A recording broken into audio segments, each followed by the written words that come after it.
Kinda was an underappreciated gem in its time. Welcome to the Time Treadmill. I'm Ron, and these are my sweaty thoughts about Doctor Who.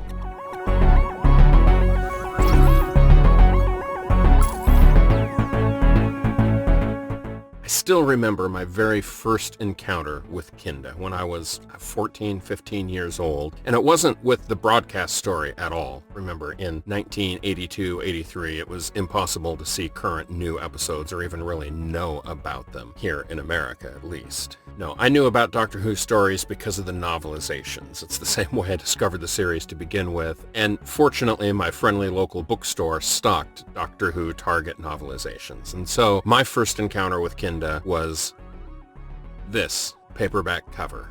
And I was confused. I was like, why would Doctor Who do a story called Kinda?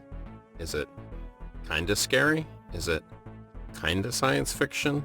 I didn't know. I was very confused. And the cover image of a British modern Major General pith-helmeted man riding inside some kind of armored personal transport, it certainly piqued my curiosity. And so, of course, I bought the book and I read it and I loved it. So much surreal content in it. And maybe my appreciation for the story comes because I encountered it in prose first and on video second. I can tell you that shortly after this season finished airing, Doctor Who Monthly, which is now Doctor Who Magazine, did a reader poll, and Kinda was ranked as one of the least favorite stories of this season.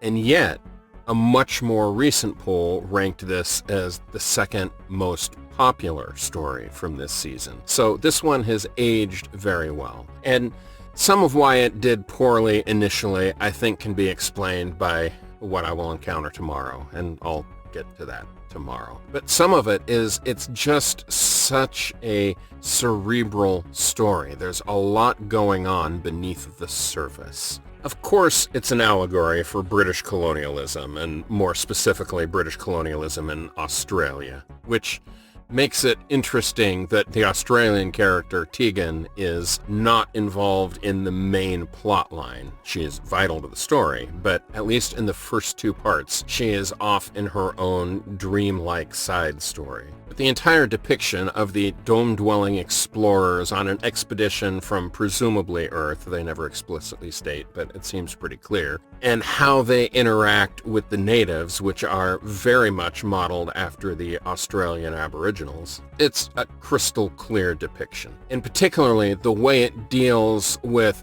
mental degeneration when you're stuck on a long isolated post. And in this case, half of the 6-member crew has now gone completely missing, leaving those remaining increasingly paranoid. Toss into that one character who is already fundamentally broken, and you have a great mix for a psychologically terrifying story.